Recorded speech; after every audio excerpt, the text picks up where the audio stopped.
د پاکستان د کورنیو چارو وزیر محسن نقوي وروستۍ څرګندونو په اسلام آباد کې میشت افغانان اندېښمن کړي او د نوموړي دغه ادعا بې بنسټه بللې.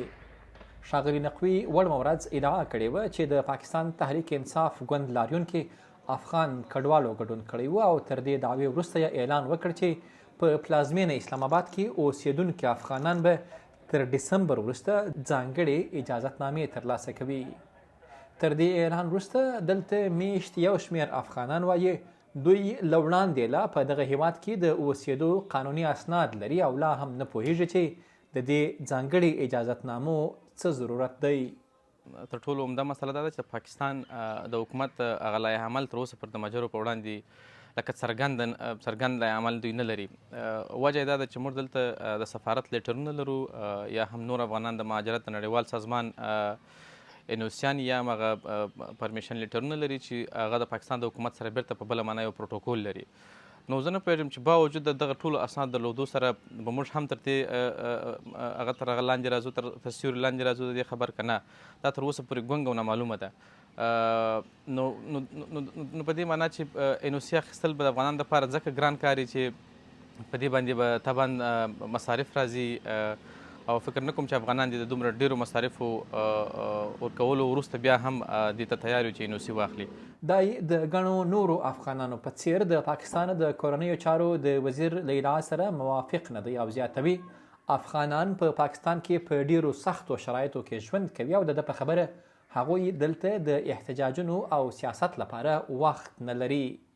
د دې خبرې سره دا خپل منفي ابعاد لري. لکه په ما خپله شخصا ډېر بده اغېزه کړې ده ځکه ما ګمان نه سي چې افغانان په دومره سخت شرایطو کې پاکستان ته راغلي دي او په اصطلاح د ژوند د ګواښ سره مخامخ دي، د ژوند د سر په قیمت دلته راغلي دي. هغه هېڅکله دا پرېکړه نه سي کولی چې لاړ سي هلته د پي ټي آی په لاریونونو کې ګډون وکړي. دا لکه یو ډېره غیر منطقي خبره ده.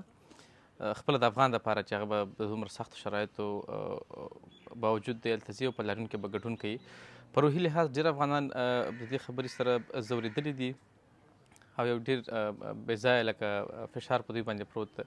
سره له دې چې د پاکستان یاد وزیر دغه ادعا کړې خو تر اوسه یې لا هم رسنیو ته کوم ثبوت نه دی وړاندې کړی.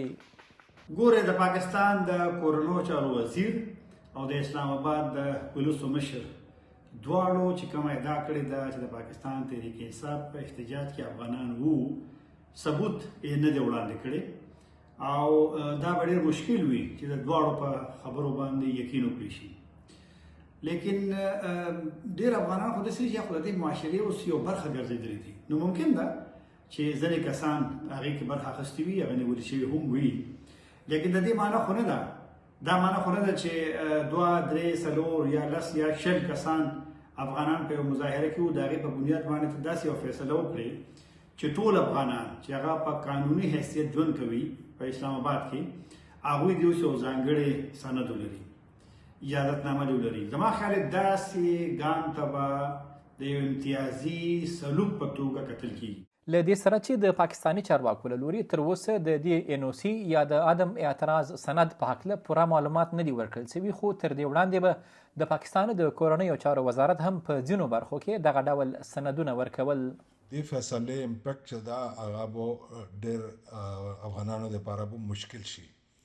هغه به چې دا ده چې دې کې هغوی دا ویلي دي چې کوم خلک اسلام آباد کې اوسي هغه به هم انوسي اخلي او څوک راځي هغه هم انوسي اخلي.